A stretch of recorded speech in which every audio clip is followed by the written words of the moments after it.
Halo semuanya, perkenalkan nama saya Ena Febianti dengan NIM 123335111.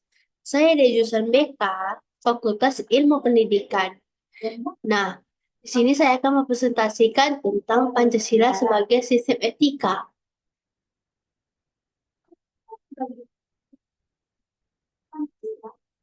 Nah, yang pertama itu saya akan menjelaskan pengertian etika. Nah, istilah etika ini berasal dari bahasa Yunani, yaitu ethos. Artinya itu tempat tinggal yang biasa pada ngumpul, tempat yang tinggal biasa pada ngumpul, kandang, kebiasaan, ada, watak, kosan sikap, dan cara berpikir.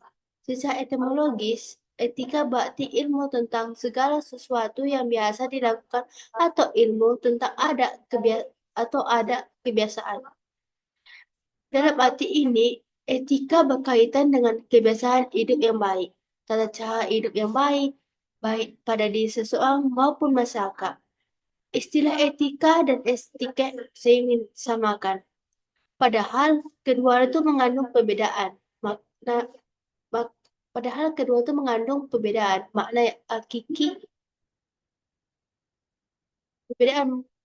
Padahal keduanya mengandung perbedaan makna yang hakiki.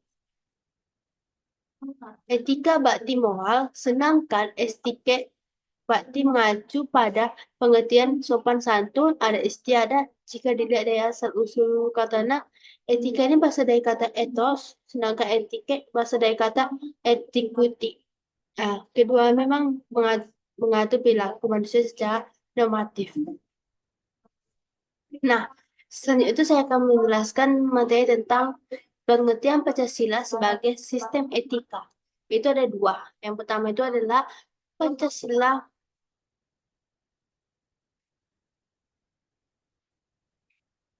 Itu ada dua. Yang pertama adalah Pancasila sebagai sistem etika di samping merupakan way of life bangsa Indonesia. Juga merupakan suatu pemikiran yang disusun untuk memberikan tuntunan atau panduan kepada sistem warga negara Indonesia dalam bersikap dan bertingkah laku.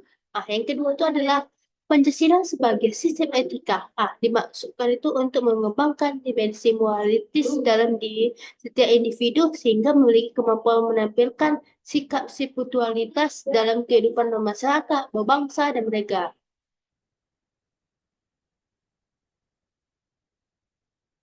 Nah, eh, biar kita perlu tahu juga pelunak Pancasila sebagai sistem etika itu ada tiga. Yang pertama itu adalah memberikan landasan etik moral. Yang kedua itu menentukan pokok-pokok etika kehidupan. Yang ketiga itu adalah menjadi kerangka acuan dalam evaluasi nilai-nilai. Nah, nilai yang terkandung dalam setiap sila Pancasila itu harus dijadikan patokan bagi setiap bagi setiap penyelenggaraan bagi setiap penyelenggaraan negara dan rakyat Indonesia. Nilai-nilai tersebut harus diimplementasikan dalam berbagai bidang kehidupan sehingga pada akhirnya akan terbentuk suatu pemerintah yang etis serta rakyat yang bermoral pula. Nah, di sini saya akan menjelaskan materi tentang Pancasila sebagai sistem etika. Itu ada 5. Yang pertama itu adalah etika itu etika yang dijiwai oleh nilai-nilai ketuhanan yang Maha Esa. Yang kedua itu adalah etika yang dijiwai kemanusiaan yang adil tanpa adab. Ketiga adalah etika yang dijiwai persatuan Indonesia. Keempat adalah etika yang dijiwai kerakyatan yang dipimpin oleh hikmat, kebijaksanaan dalam pemusyawaratan perwakilan. Dan kelima itu adalah etika yang dijiwai keadilan sosial bagi seluruh rakyat Indonesia. Nah, selanjutnya itu saya akan menjelaskan aliran-aliran etika. Nah, ada beberapa aliran etika yang dikenal dalam bidang filsafat meliputi etika keutamaan, teleologis, deontologis. Nah, yaitu ada tiga. Yang pertama itu adalah etika keutamaan atau etika kebajikan. Adalah teori yang mempelajari keutamaan fitur, artinya mempelajari tentang perbuatan manusia itu baik atau buruk. Yang kedua itu adalah Etika teknologis adalah teori yang menyatakan bahwa hasil dari tindakan moral menentukan nilai tindakan atau kebenaran tindakan dan dilawankan dengan kewajiban. Ketiga itu adalah etika deontologis adalah teori etis yang bersangkutan dengan yang ketiga itu adalah etika deontologis adalah teori etis yang bersangkutan dengan kewajiban moral sebagai hal yang benar dan bukanlah membicarakan tujuan atau akibat. Nah, sini saya akan sini saya akan menjelaskan pendekatan-pendekatan etika. Itu ada tiga. Yang pertama adalah etika deskriptif, yaitu bidang etika yang berusaha menjelaskan pengalaman secara deskriptif, melukiskan dan tidak memberikan penilaian. Upayanya dilakukan dengan melalui gambaran-gambaran untuk menjelaskan nilai-nilai baik buruk, nilai-nilai baik buruk, susila tidak susila, dalam hubungan dengan manusia sebagai makhluk sosial. Yang kedua itu adalah etika normatif, yaitu membahas tentang perkembangan yang dapat diterima tentang apa yang harus dilakukan berhubungan dengan penilaian tentang perilaku manusia. Etika tidak hanya melukiskan, tapi juga berusaha melibatkan di dalam penilaian. Etika ini berkaitan dengan aturan yang berlaku serta keharusan berlaku dalam masyarakat. Yang ketiga itu adalah metaetika, yaitu pemahaman tentang istilah-istilah atau bahasa yang dipakai dalam memberikan penjelasan tentang etika. Awalan meta dari bahasa Yunani, budaya arti melebihi, melampaui, melampaui. Istilah ini diciptakan untuk menunjukkan bahwa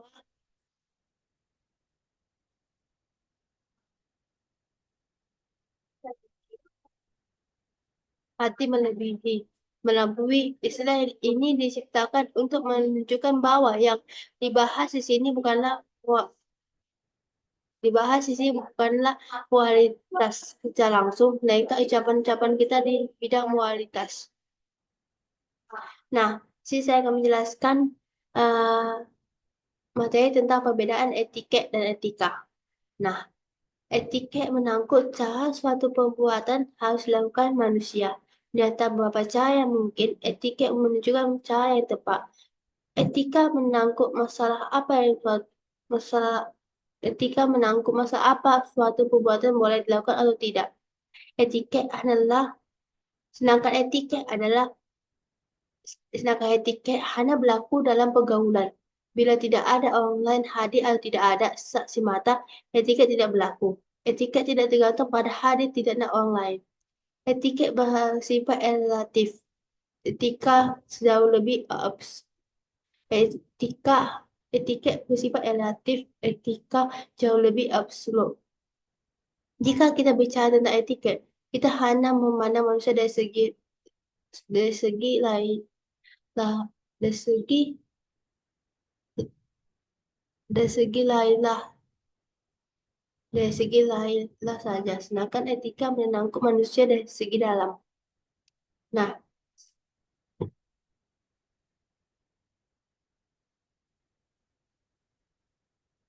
nah, eh, materi selanjutnya saya akan jelaskan etika dan etika berbangsa meliputi etika. Itu ada 6. Yang pertama itu adalah etika sosial dan budaya. Yang kedua itu adalah etika politik dan pemerintahan. Yang ketiga adalah etika ekonomi dan bisnis. Yang keempat itu adalah etika penegakan hukum yang berke, yang berkeadilan. Yang kelima adalah etika keilmuan. Keenam etika lingkungan. Nah, sini saya akan menjelaskan juga menentukan arah etika menentukan arah kebijakan. Etika menentukan arah kebijaksanaan. Etika menentukan arah kebijakan. Nah, itu ada 3. Yang pertama adalah mengaktualisasikan nilai-nilai agama dan gaya luhur bangsa.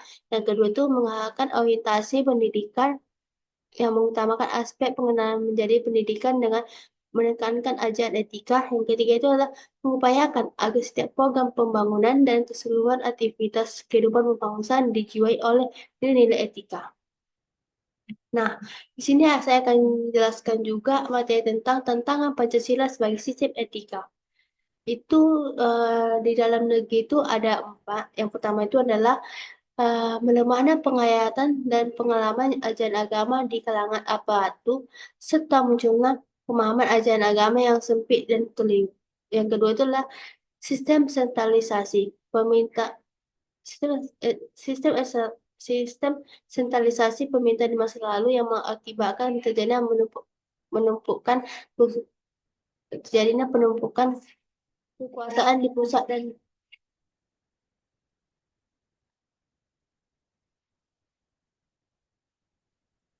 sistem sentralisasi pemerintah di masa lalu yang mengakibatkan terjadinya penumpukan kekuasaan di pusat dan pengabaian kepentingan daerah. Yang ketiga itu adalah tidak berkembangnya pemahaman dan penghargaan atas kemerdekaan peng- tidak berkembangnya pemahaman dan penghargaan atas kemerdekaan dan kemajuan dalam kehidupan berbangsa. Yang keempat itu adalah terjadinya ketidakadilan ekonomi dalam lingkup yang luas dan dalam kurun waktu yang panjang, sehingga melewati ambang batas kesabaran masyarakat. Nah, selanjutnya itu saya akan menjelaskan materi tentang tantangan Pancasila sebagai sistem etika. Menurut luar, tantangan Pancasila sebagai sistem etika menurut luar negeri. Itu ada dua. Yang pertama itu adalah pengaruh globalisasi kehidupan. Yang kedua adalah makin kuatnya intensitas intervensi kekuatan global dalam perumusan kebijakan kebijakan nasional. Nah, di sini saya akan menjelaskan juga materi tentang ada tiga unsur demokrasi. Pertama itu adalah aspek produksi, yang kedua aspek distribusi, yang ketiga aspek kepemilikan usaha oleh rakyat. Sekian, terima kasih. Bye-bye.